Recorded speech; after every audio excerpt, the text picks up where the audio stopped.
Morning, everyone. Hello. Welcome to Morning BrewEd with we've got Ed and Graham and our guest Andrew below. I wonder if everybody sees it in the same way that I see it on my screen. No, I don't think they do. I'm pointing at Andrew now, all right? I'm pointing at Andrew now. No, that's me on mine. No. And that's Ed. So, We can't do the Brady anyway, button, can we? We can't do that. No, I'll let you play your little jingle, Ed. Okay, we're going, because this is going to be a regular thing. Every Sunday morning, there'll be a few people sitting here, not guaranteeing who the names are. I'm pretty sure it won't always be 4 white males, but sorry about that. Anyway, first time this experiment, we need a jingle. So, which key would you like it in, Andrew? What's your favourite? I always like a minor key, actually. Okay, well, all ABBA songs actually in a minor key, so yeah, that's why they give you that sense of confidence. So I'm going for an A minor. Good morning, everybody. It's time to have a little chat and laugh with Graham and Mark and Andrew and me on a Sunday morning brew. Good morning. I don't know if you could spot that, but that actually, I was making that up as I went. No way. Oh, wow. Hard to believe, isn't it? Hard to believe. Didn't have the ABBA vibe that I wanted. Well, Well, it was sort of late ABBA. It was late ABBA. I mean, maybe a B-side. I'll try harder next time. Well, I've noticed since I've been sat here. I tried to do my hair in the week. Can you see? I've missed. Look at that. Really missed that bit there. You look like a badger. I need to go and do that afterwards. Look at it. That's crazy. So inactive. I haven't done my hair. I don't know if that's becoming apparent, but You've done your beard though, didn't you? No, I did trim the beard because it was getting in my food, and I was like, it's kind of funny. The lockdown beard thing is funny, but it's actually unhygienic, and it makes it very hard to wear a face mask. If I'm genuinely going around the supermarket trying to be responsible and wear my mask, and it's like on top of a whole load of beard, it don't work, mate. It don't work. If you got a face mask with a beard on it, so it just looks like a beard. I haven't, but I feel I should. Because I don't want to scare the children getting close to the topic. I don't want to scare the children, do I? I don't want to scare the children. So if I shave this off, they'll be, who is that? They don't know me without a beard. They know Mr. Finch is very identifiable by his beard. Yeah. But if I get a face mask with fun fur, I mean, that'd be ideal. That wouldn't scare anyone. There we go. There you go. Sorted. Face mask. So, well, we joined together, didn't we? Because we were thinking, what is school going to be like? And actually, it's going to be very, very different for children when we come back. And it's going to be quite, for some, quite traumatic, I would imagine, from what they've experienced at home as well. So we've got to make that experience positive, but we're not experts in that. And everybody will be in their own situation. So we're really looking out for ideas that we can share and that we can pick and choose what's best. So, and Andrew, you've joined us, haven't you, for today? Because I believe you've got some good ideas that we could probably pick on and use. Brilliant. Yeah. So I suppose really the whole point of No Outsiders I've been in for the last sort of 3 or 4 years is all about children feeling they belong, isn't it? And so it fits in quite nicely, really, because I think you're right. When we go back, I mean, I just can't imagine what it's going to be like, really, when we go back. But some of our children might have had bereavements. There's certainly, the fact that children are going to have been isolated for 4 months. Some children might not have seen other children for 4 months. I mean, how can you go from that to going into a classroom? And even then, we can't, hug. We can't, we're going to be asking children to be socially distant and sitting on different tables, and the class is going to be smaller. So it's really important. I mean, I think now more than ever, we need a strong narrative, a strong ethos in the schools where children know, I belong here, but you belong here too, and we're in this together, and we can work through together. It's like getting through the storm, really. So there's a couple of things that I've sort of I'm suggesting. I was really inspired by a couple of weeks ago in the Guardian. There was an article about the Lord of the Flies. Lord of the Flies. Everyone knows Lord of the Flies, and there's this sort of assumption that if kids are left on their own, it'd be like a Lord of the Flies thing. They'd all fight and kill each other. It'd be a nightmare. But actually, there's a real life Lord of the Flies. There's a new book that's come out, and it was some boys that got stranded on an island, I think in Australia somewhere, and they were stranded for a year. And they were 13-year-old boys, and they went on a fishing trip, and there was a storm, and they were marooned for a year. And they survived, and the reason they survived was because of working together. And they did things like every morning they had a song and a prayer every morning and every evening as well. And they had like a rota and a routine. It was a real strict routine. At one point, someone broke their leg and everyone helped him up and his leg was mended. It's because they worked together. It's just this really inspiring story about children, basically, in a time of crisis, coming together. And I was really inspired by that, and the thought of having that song and a prayer every morning. Now, I'm not a religious person at all, but I can see how a prayer or a pledge or a mantra or something that you'd like a little poem that you say every morning, like an assembly thing, that brings everyone together, a song or something. So I've done one for my school. It's here. I'll read it to you. And this is what we're going to do in my school in classes. We're going to say at some point today, we're going to say, I am strong, you are strong, we are strong together. Together we are different. Together we achieve our goals. Together we are stronger. That's nice. It. So we're going to have it on posters, and we're going to do art around it, and we're going to say it every day. And also another thing we're going to do is set up a buddying system. So this isn't a new thing. It's that whole secret friend idea. I've done that, for years. But if it's it's this routine. If it's a daily routine, and what I imagine, and this again, we're going to have to sort this out when we go back about the practicalities of it. But what I imagined is having ping pong balls, basically, with everyone's name in the class, because the classes are going to be smaller, aren't they? Maybe 15 or 12. And I want children, if I'm not there tomorrow, I want to know I'm going to be missed. If I'm not there, is someone going to miss me? And tomorrow, is someone going to be looking out for me when I turn up tomorrow? So ping pong balls with everyone's name in the class. At the end of the day, one at a time, the kids pick a ball up, it's got someone's name on it, and that's their buddy for tomorrow. And their job over that evening is to think of ways they can make their buddy happy tomorrow. At the very least, you're going to say morning to them. You're going to make their day special in some way. But and they won't know who it is. And at the end of the day, you buddy up and you sit together and you have a meaningful moment. And a meaningful moment is going to happen every single day for 5 minutes at the end of the day, where we have a meaningful moment jotter, a book, and you sit with your buddy, obviously, a meter apart or whatever. You sit with your buddy, and then you talk about the good things in the day. What's been really good about your day? Each child will have to do it twice, because each child will have the person they're looking after, but also they'll be looked after by someone as well. So they'll have to do it twice. So 2 lots of 5 minutes, and then maybe we do our pledge and our song at the end of the day. So it's about thinking of things, thinking of activities, routines that classes can do, so that all children feel that they belong and they're part of something, and that tomorrow they'll belong again. And someone looking out for them again tomorrow. And if I'm not there tomorrow, someone will miss me. So it's all things like that. Brilliant. When are you going back, Andrew? The first. Yeah, we are too. Yeah. A bit earlier, you mentioned like kids that haven't seen each other for a long time. Yeah. Want to go back. Year sixes, it's quite an emotional time for them. And the first thing they are going to want to do is they're going to want to, cuddle their friends. It's human instinct, isn't it? How do we get around that? So there's a really good book I found called, let's just go and get it right there. Yeah, nice one. Right, here it is. So I've done a pack that I'm actually emailing out over the weekend to people. If you tweet me, you can DM me or email, and I'll send it out to you. And this book, The Boy Who Loved Everyone, is a really good book, Jane Porter. And the whole point of it is about a boy who hugs children all the time and says to them, "I love you."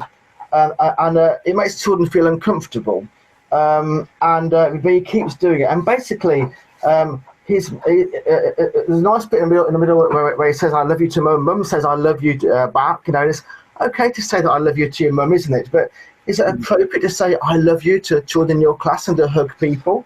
And so mum shows him different ways of being friends. So they go to the park and they see a man feeding the birds, and mum says, oh, look, he loves the birds, but he's showing them love in a different way. Then they see Bertha wave across the park and smile. Mum says, look, she's your friend, but she's showing friendship in a different way.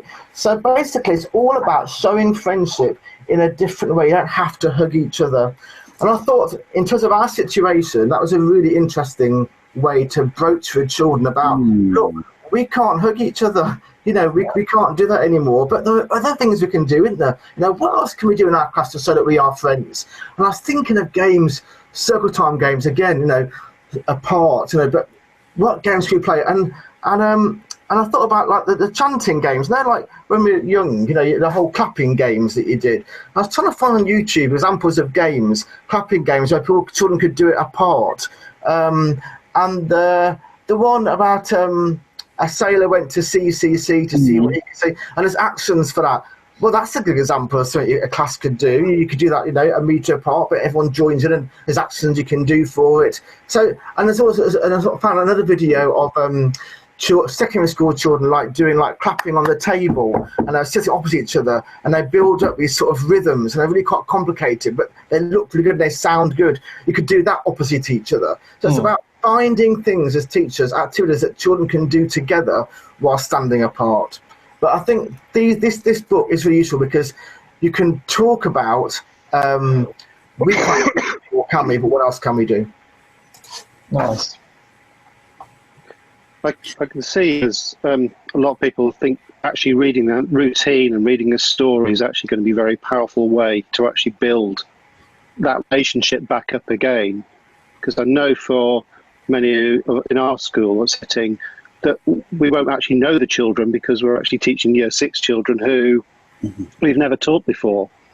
So that way of building up a routine and building up that relationship through a story is going to be quite a powerful one, isn't it? Yes, and having it as a routine as well. For me, I think it's all about routines. You know, the children have got to know that here's what we do at the start of the day, here's what we do at the end of the day. You know, and really, you know, I think it's really important to have that narrative of, you know, we're strong together. Yes, it's difficult. You know, things have changed, but you know, it's like we can do. It's an adventure we can do together. You know, and this is where we are, and we can get through this. We get through the storm. There's another book. I'm gonna get another book. There's another book. So there's 2 books by Eva Eland that are about emotions. So this one, When Sadness Comes to Call, is about being sad and about how you deal with sadness. And basically, her advice is that you give it a name and you get to know it and you work out where it's come from and you face it basically. This one also by Evan is a brand new one that's come out a couple of weeks ago. Where Happiness Begins. And it talks about so where does happiness come from? Is it something that you find, or does it find you? And there's a really nice line where the character realizes happiness was always there. You have to, let me find the line. It says, just breathe, she says. In that quiet moment, you will realize you don't have to keep looking for happiness. It was always there. Recognize it and treasure it, because in the end, happiness begins with you. Now, that's a really powerful line, isn't it? That's a really interesting line to talk about with children. You know, it's about getting through storms and getting through difficult times, you know, but where is that happiness? Where can we find it? And once you have found it, what do? You've got to treasure it. You've got to work out what it was that made you happy, and you've got to, you know, you've got to recognise it, and you've got to look after it, basically. You've got to look after it. This really fits in, doesn't it, Graham, with what you were thinking about back in the No More Boys and Girls things about children being able to recognise and name emotions. Yeah. And not being able to work with emotions until you can actually, you know, until you name them and you go, I feel anxious. And boys particularly, as you showed in your show, boys labelling pretty much all emotions as anger and then relating to them as anger. So I'm not frightened, I'm angry. I'm not anxious, I'm angry. I'm not lonely, I'm angry. And we'll have so many emotions with these children coming in. And I think a lot of them will look like anger, because I can quite understand you might be angry, actually. So yeah. Well, 8 weeks of their life, 9 weeks of their life, 10 weeks of their life has been put on hold. Yeah. You know, they haven't been able to see their friends. They've not been able to say goodbye properly. They've missed birthdays. What tools do you use with the kids in your class, Graham? You know, having been through that experience of doing the TV show, what tools do you use now, and what strategies to get them to recognise that, you know, a whole range of emotions? I mean, simple circle times and talking about how we feel is, you know, always a good one. But books, you know, books have been amazing for that. There are so many books out there that look at emotions and different emotions, picture books especially. And I've found out of everything that we've had, or everything that we've used, books have been the thing that have been the key to getting children to talk about their emotions and how they feel. Well, I'm going to say oral storytelling, because that's, you know, that's my my big passion, my big interest. But I mean, I think, you know, for me, oral storytelling and where you involve the children into it has that power as well. But picture books, you can pick them off the shelf and they have the power packed up ready. You know, it's a ready to go kit for a teacher, isn't it? You know, as long as they know how to share a book, which, you know, is a skill, but, you know, as long as they know how to do that, it's wrapped up in there. Yes, and also you talk about the character, so it moves the personal as well.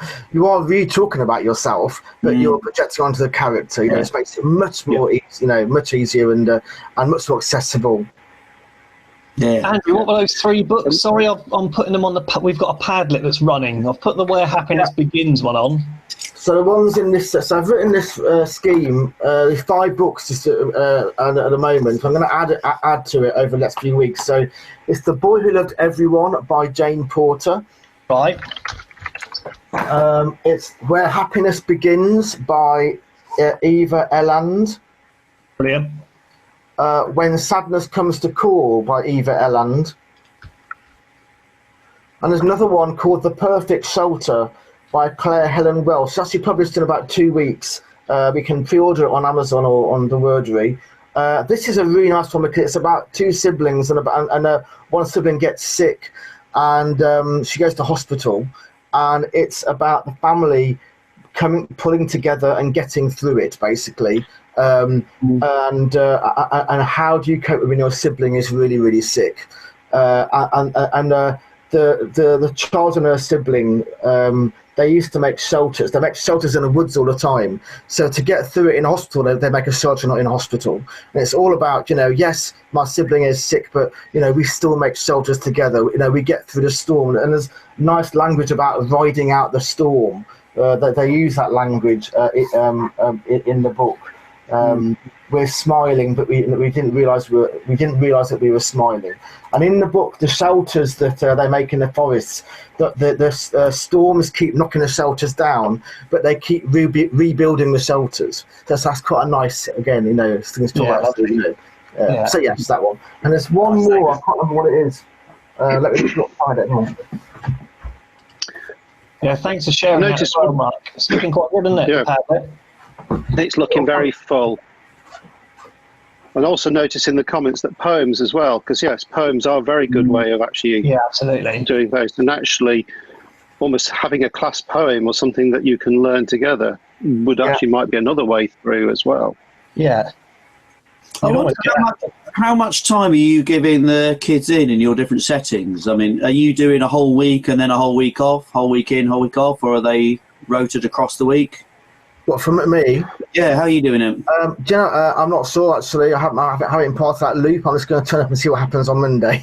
Yeah, we're all in every week, every day. Yeah, I think we are. I think because we're not expecting 100% of children to turn up. So I think I understand that's what's going to happen. Yeah. Where we're doing it, we're having half the class in Monday, Tuesday, Wednesday deep clean, other half the class in Thursday, Friday. So I'm looking at children who are actually going to be in for 2 days, 2 days in the 7. Yeah. Create that sense of bond and relationship.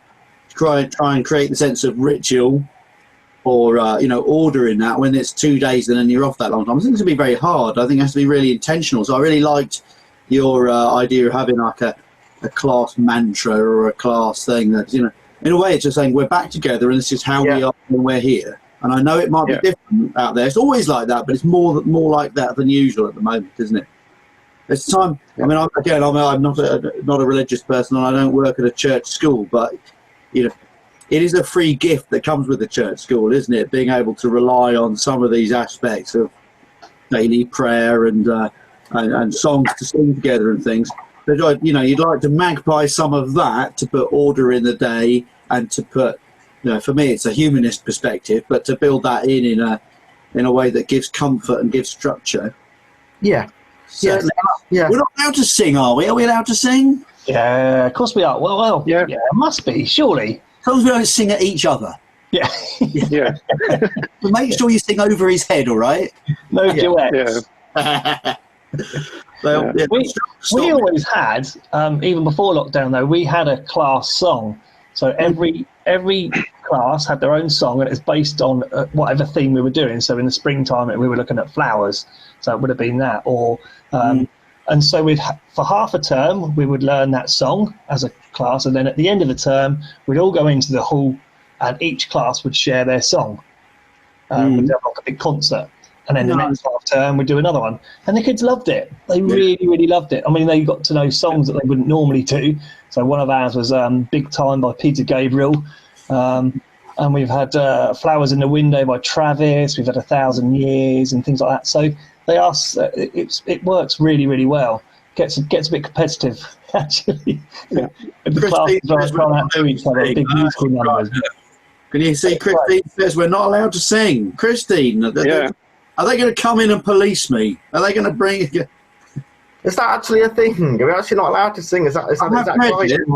Whether I read it from a panic merchant or whether I've read it from an official guide, I don't know. I don't know who's watching this, but if someone who's watching this genuinely knows whether this is a thing or whether it's panic merchants, because there are a lot of panic merchants around, and there are a lot of people who are spreading fear rather than...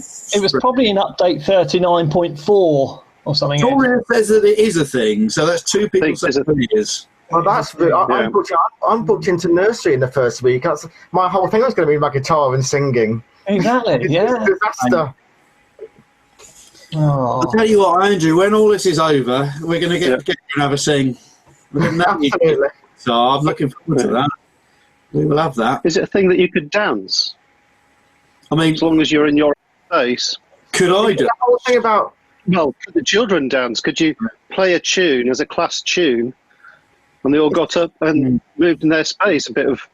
It's just your... dance. Is it because when you're singing, there's more breath coming out? Jet of air. You know, it is, though. I mean, that is fair. So you'd have to extend your 2-meter radius, wouldn't you? You'd have to say, when we're singing, it's no less than 5. We go in the hall. You could do it in the hall with one class, couldn't you? You could put one class or in outside. Yeah. We're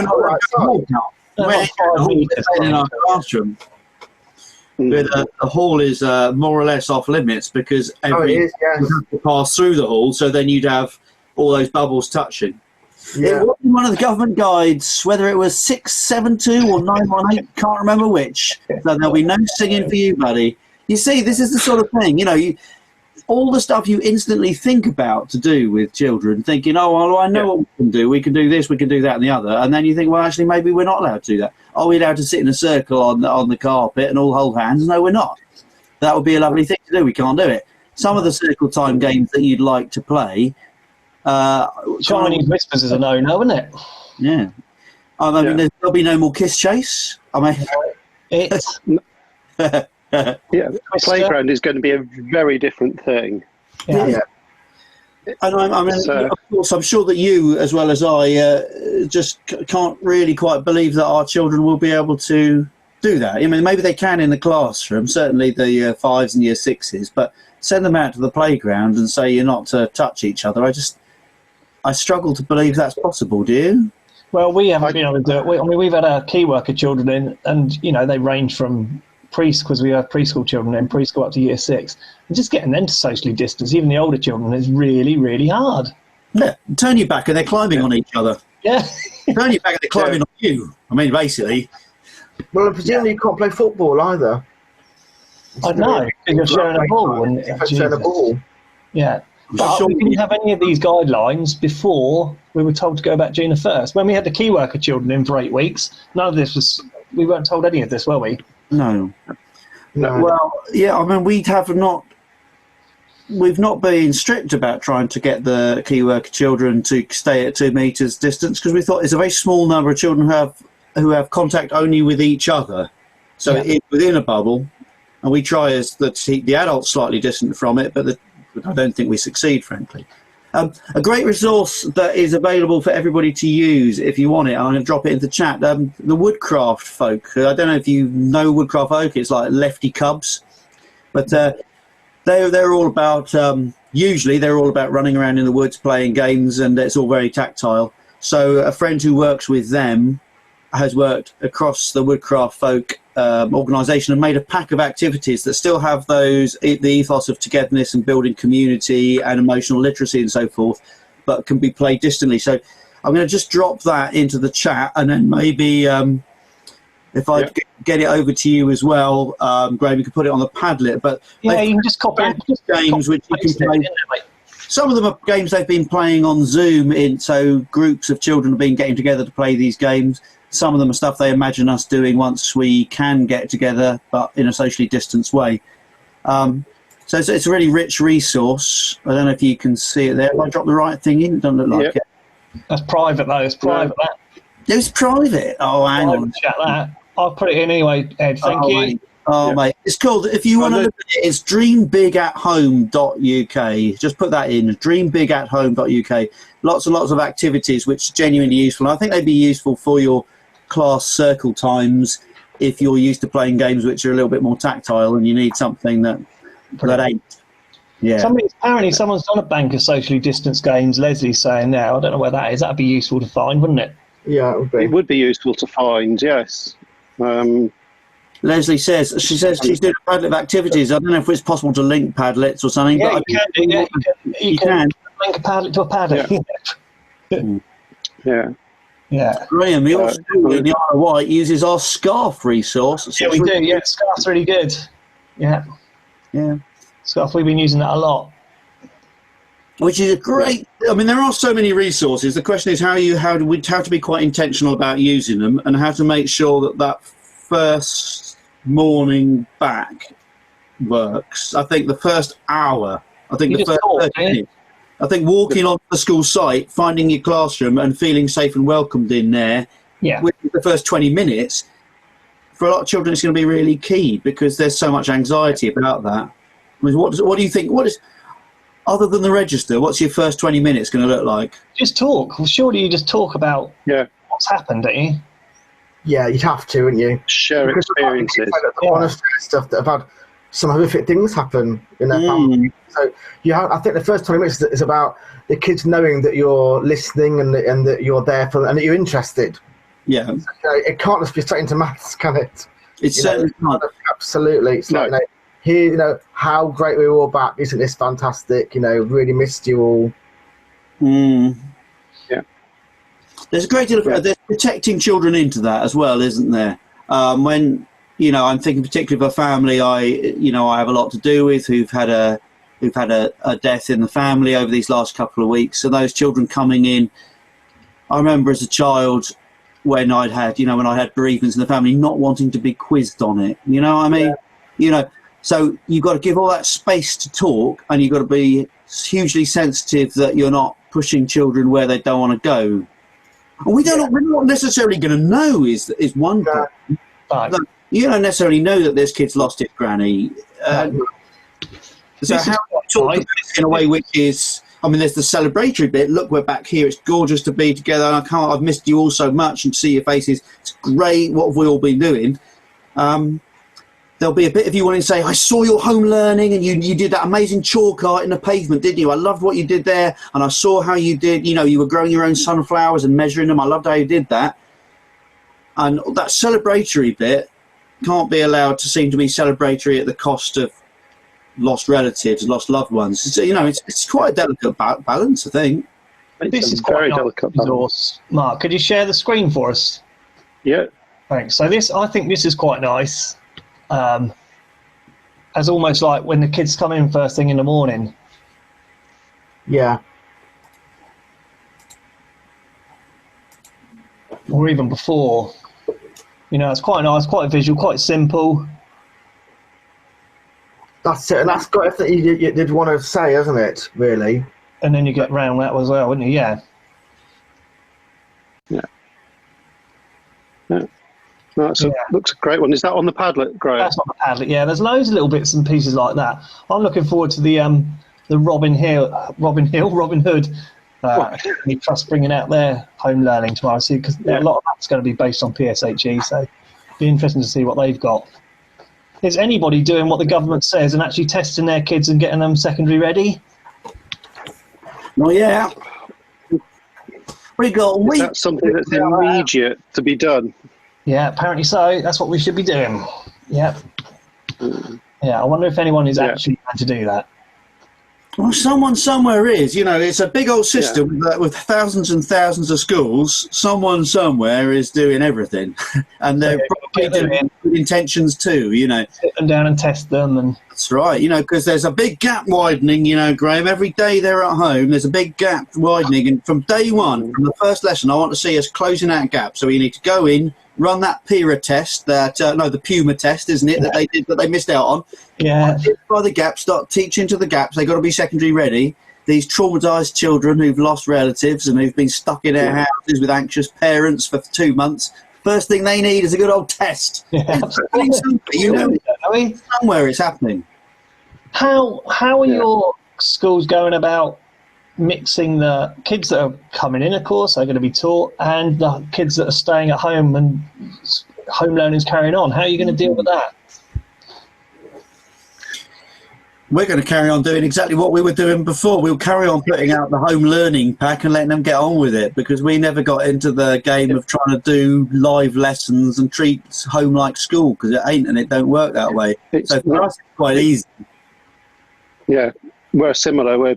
There will be a team of teachers who are producing materials to put on the website, but it's emergency remote teaching. It's not online learning in a dedicated format, and you've got to remember that is very different. So it will be that, but what is able to be provided is going to be different, because most of us are actually going to be full-time teaching, or I say teaching loosely in that term of what it's going to be like.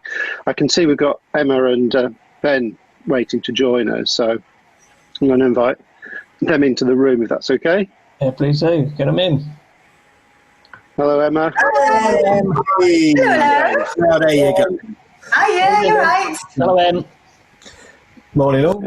Good morning. How are we all, chaps? I feel like a bit out of place here. I'm the only girl. There's no outside. Thorns. I'd help out, but my wigs are all at school and I can't get them. I make a very convincing one with the plaits head. I can imagine you in one of those. rock it beautifully, honestly. Like Dorothy from the Wizard of Oz. Let my hair down. Does that help? Yeah. I am. I'm just so one of the lads this morning. You see. Yeah. This looks like the best band ever, doesn't it? I'm trying to think of one that has all boys. Going to be the drummer. Blondie. I love Blondie. I absolutely. Debbie Harry. If I can be Debbie Harry, I am happy. Yeah. Happy. I'm the gay one, obviously. There's always a gay one. I'm the gay one, obviously. Shall we all coordinate and do like a key change and like just rise off there? Latency issues might prevent that being effective, but we can try it. Ben and Emma lead vocals. Ben's got the grungy look going on there. I'll play bass guitar somewhere in the back. I'm just going to have a tambourine. That's me. Oh, your hair, Graham. That's the whole thing about, people can follow that. It's the trendsetter. Kids having that stripe. I'm very confused. Graham has shaved his head, but he's left it a lovely little badger stripe as a sort of a lockdown trophy. I didn't realise that. I need to get rid of that afterwards. Thanks for keep pointing that out. I like it. Yeah, that's our image. That'll make us millions. That'll be t-shirts with that little stripe on it. Graham's weird badger stripe. Yeah. Maybe that's the band name. Maybe that's Weird Badgers. The lockdown. Yeah. Lockdown Badgers. Yeah.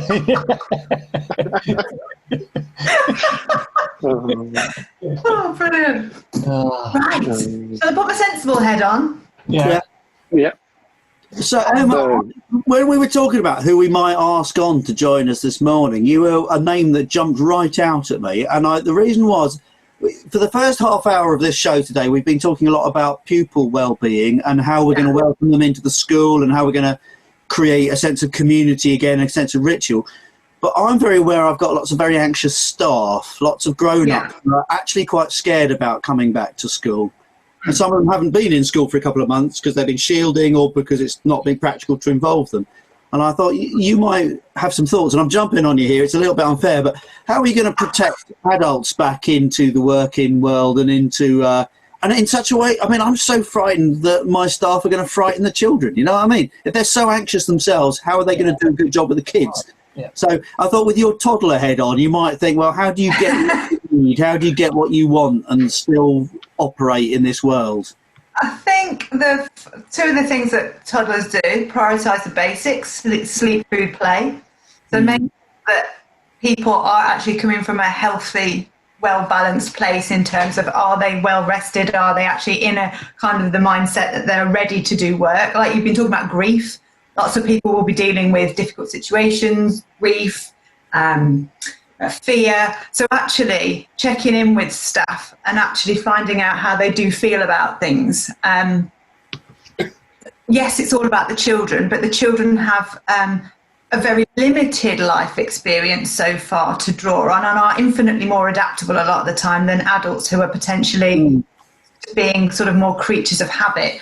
And I think the important thing is all of those lovely ideas about checking in with the students that you've been talking about, actually there needs to be some kind of same or similar model for the staff, and recognising that different people, regardless of their position, because it may well be that you've ordinarily got a leadership team that's very secure, very strong, very safe. You don't know what's happened to them in the last few months. So actually that kind of strong and sensible footing that they may well normally on may have been wrong-footed, where you may have other staff who have actually, coped really well, who might not be in the leadership team. So it's not assuming that everybody on the staff will have coped with this as well as each other or as well as their position in school may imply.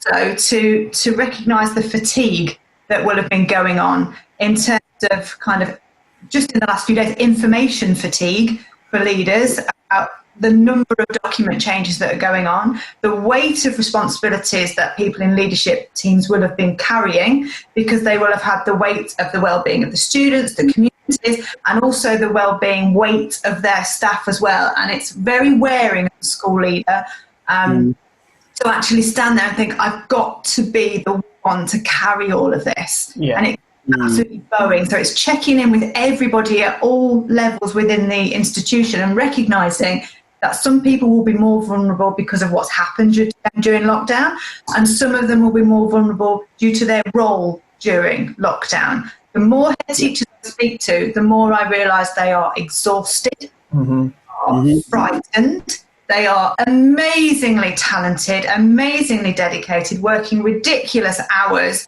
for the good of the community, the staff and the pupils. But there is only so much energy that any one person has. So I think now's the time for a staff to work, I don't mean without hierarchies, but recognising that actually we need to work together more in a really kind of collegiate way, rather than assuming that everybody kind of up the food chain will take on more of the emotional weight. And I talked to a lot of heads, and a lot of them are feeling the pressure. And I spoke on a panel thing the other day about how all of us, when we first jumped into lockdown, it was a little like standing on the edge of a swimming pool or an ocean or something and going, and then jumping in. And we've all been swimming and swimming and swimming and swimming and swimming. But actually, we're all in that really long thing now. We all need to come up. There's only so long you can work at that pace for, and that you can carry on in that way for before you need to come up for air. So it's recognising that people need to come up for air, have their basic needs met and be supported. And like you said, with the toddler thing, Ed, ask for help. Regardless of position, regardless of your role, just be honest and say, I need some support for this. And if you watch the NHS, some days their staff feel fine, and then other days they just have a shift and something gets to them, one thing. And it's having that time and that space and that personal area where you can go to say, today's the day I'm not coping particularly well, or this has happened. So opportunities to talk. In this, a toddler comes for a cuddle when they fall off the climbing frame or they're feeling a bit flat. That's my first thought. Yeah. Your toddlers know who to go to for a cuddle, don't they? Yeah. Now, I don't know that all my staff do know who to go to for a cuddle. How I can signal to them that that's okay. And I wonder how I can do it in a school where we're going to try very hard not to see each other. We're going to work coming through different doors in the morning so that we don't see each other. So we're trying to... If you watch the NHS, they've created specific spaces or zones within their organisation, be it a notice board, a message board, a part of the staff room, a part of the classroom. And I know we're all pushed for space. We're having to do the socially distanced thing, but it was recognising that this is a space in our organisation where we can go and sit, exchange thoughts, check in with something, put messages of support. That I watched an amazing programme about one particular hospital that I can't remember what they called it. It was some kind of zone that they all went to, and there was always somebody there to talk to. It was constantly staffed. It was not particularly medical in that there wasn't any kit or anything there, and there were spaces for people to write messages, leave messages of support, or ask for support. And then I just thought, what a brilliant thing, space to step out and actually say, this is where I don't have to have my brave face on. This is where I can come and just be a person who's finding this a little bit difficult. Yeah. That staff room is going to be so much important, isn't it, as a way to just step out of the classroom, away from those children, and just to have that space. Yeah. Just to gather yourself back together.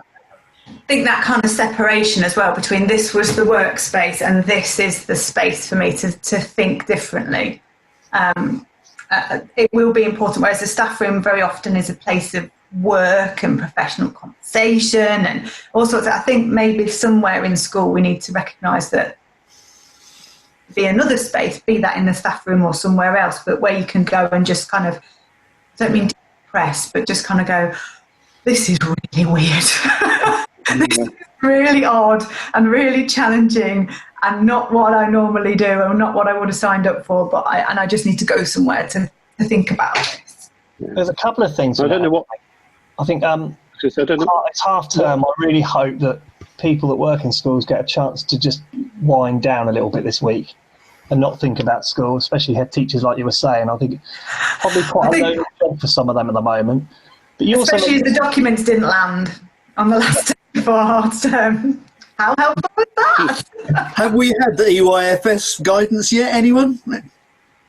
Not as well. There's something, but not a lot. You also mentioned, Emma, fatigue, which is important. I know, I don't know about you guys, but I've been feeling some days absolutely whacked, especially when I go in and work with the key worker children. I come out feeling absolutely, exhausted, to be honest, because it's not something you're used to. You're on edge all the time because you're trying to get kids to socially distance. Teachers are going to be going in, aren't they, going into school, and it will be unlike anything they've ever taught before. They are going to be absolutely shattered. How do we help with that? I think the first thing is recognising that it isn't teaching as we know it. Every day we're in, it was almost like, how NQTs get really tired because every day's a new day. Yeah. They've got no experience from which to draw. We're all going to be NQTs in this particular situation because we don't know what the rhythm of the year is going to be like. And I think that's one of the ways that we find it difficult to manage cumulative fatigue is because when we don't recognise what the rhythm's going to be, we know as experienced teachers where the highs and lows, the ebb and flow of an academic year is going to be, where the points are.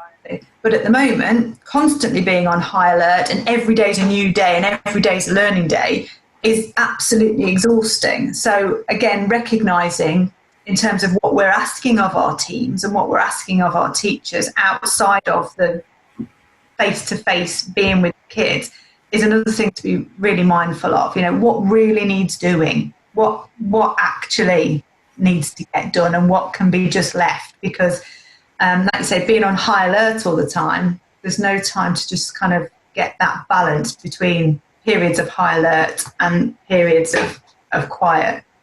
Yes, Kat, I totally agree. Individual circumstances. Some people will have more opportunity to do things and more energy to do things, more time to do things. Other people will be completely, stretched to breaking. And as leaders or as managers, it's recognising those individual circumstances and being compassionate to others and to ourselves about what we expect from other people. I do think also we need to have, at the end of the day, 5 o'clock, everybody out. Everybody. 3:30. I was about to say 5, Graham. 5. I know. Now he's in SLT. He's just trying to push everybody, isn't he?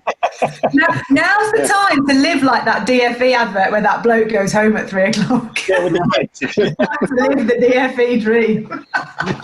Well, Ben's leave the work behind. Round tables, and we got 10 minutes left, pretty much. So, Ben, what did you learn from that bit of research, and is there something that we can take away and think about? Well, I've been having lots of conversations with heads throughout the lockdown. We've talked about so many different things, but when we were talking about some of the coming back to school and reopening schools, one of the things that came up, and Andrew was there for the most recent round table, we talked about the fear that is not just amongst children, staff, as Emma mentioned, but it's also out there in the community. We've got huge things to do with schools where you're the centre, you're the hub of the community. You're, in many ways, the centre of their little world when it comes back to. You've been looking after key worker children, you've been providing, where as much as possible, a form of education. I know it's not been school as we know it, but some things have been going out there. And part of that conversation that was had last time was, well, how can we make sure that parents' fear is reduced? How can we connect back with the community? Because some of the kids that are going to be coming back into your schools are going to be bringing anxieties of their parents. It's not just about, as Emma said, it's not just about the staff projecting their fears, their worries, and not necessarily being in the right place to teach, but it's reaching out into the community as well and trying to reassure parents, which I don't envy anybody at the moment, not with the guidance and everything else the way it is, and actually head teachers not even knowing is what we're doing safe and reassuring things. Everybody's just doing the best that they can. And I think that's all we all can ask at the moment. But a lot of that conversation about connecting with the community was really, really interesting. And Andrew brought up, and I know it's going back to the beginning, is those social stories, those positive conversations. And I think those actually need to be had on a wider level. So it's not just engaging the kids when they come into schools. You're not just sat there saying, kids, great, we can tell all these stories, we can deal with loss, we can deal with bereavement, we can try and have those conversations and things that you understand. But it's about having those conversations with the wider community. Now, there was some really good practice amongst some of the heads we were speaking to. They've got things like Zoom groups set up where they're having those conversations with parents, and they started having them 2-3 weeks ago. Where they're getting some of the most vocal parents, those that sometimes have been critics in the past, but getting them on board and having conversations with them about it, letting them lead the agenda and really trying to unpick everything that's going on and reassure them, keep those the communication out there. Now, some of the interesting stuff about that wasn't that the school sets the agenda. In fact, it was the opposite. It was like, let's step down off the pedestal of I am the expert, I am the head teacher, I'm the boss, I'm in control, and actually stepping down and saying, actually, no, I'm a person you can speak to. So you're not doing it in the office. You're dropping the sir, the miss, the whatever. You're going down to first name terms, and you're having real conversations and allowing them to set the agenda. And then, where possible, giving those answers and being honest. If you can't answer it, saying, look, I don't know. I haven't got that information, which for some people will be really, really hard. They like being in control, and not having an answer will blow some minds, I think. But it's when you can get the answers, getting back to them as well. And it's that, by sharing them, being an open and honest like that, I think you will bring down those levels of fear, those levels of stress. You'll create understanding, and you'll rebuild your community. And that will have an impact on the kids coming in as well, because the parents will be doing the reassuring. They'll be doing some of the stuff that you need them to do, so that the kids are coming in ready to do whatever it is you've got planned, socially distantly. God knows what that'll look like. I think you've got some real challenges there, and it's been really, really good listening to what people have been talking about.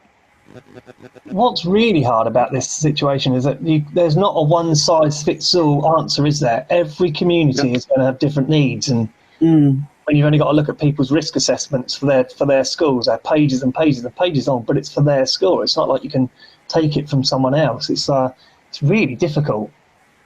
There were some really good stories. There was a great story that one school that's. It's the centre of an estate, and there's almost like there's four corners of the estate where there seems to be groups of families all living on the same street. And the story said the pastoral leader's been going around in their car, doing all the sort of connecting the visits and those sorts of things from social distancing. And what she's noticed is that people now sort of expecting her. So she drives up, she bibs a horn, and everybody comes out, and they all stand in their doorways and they have these conversations. And the joke was, it was a bit like the ice cream van turning up, and everybody's coming out. But it's been having a really good impact on those individual groups of parents. They may not be able to go around to each other's houses like they used to, but they can see each other from the doorstep. They have a common purpose for being outside. And I think that's been really, really important. And she said, it's only really worked for my school. I said, yeah, but actually, if there's 25,000 schools out there, you're not going to be the only school that has this situation. There are going to be lots of others that can do this sort of thing. And even if it is, you have your ice cream van, for want of a better word, going around and visiting, bidding the horn and people coming outside, at least you're connecting the community, and you're bringing them back together, and you're getting them to share something. They're no longer isolated in their own homes. There's something else going on, which is why I think things like the NHS Clap's been really empowering for a lot of people. It's those sorts of common purpose events that you need to bring people together, to reconnect them, and I think that will help massively going forwards. And those kind of stories are what we need to start our days with. So in my maths, we're going to have a 5-minute assembly every day based on assembly picture. So I'm basically going to find 5 positive stories for each week, and I'm going to record them so that a video, so that each school mat watches my assembly for 5 minutes, and then the staff, the kids talk about it, so it can bring in obviously as well. But it's just looking for those positive stories, which are so key, aren't they? Because we've got to fill our children with confidence in adults again, because they're confident in adults is going to be lost. The world has crumbled since January, February, so we've got to fill them back up with that confidence that the world is okay, actually, and it's going to be okay, because it's full of people like us and people like you who are going to work together.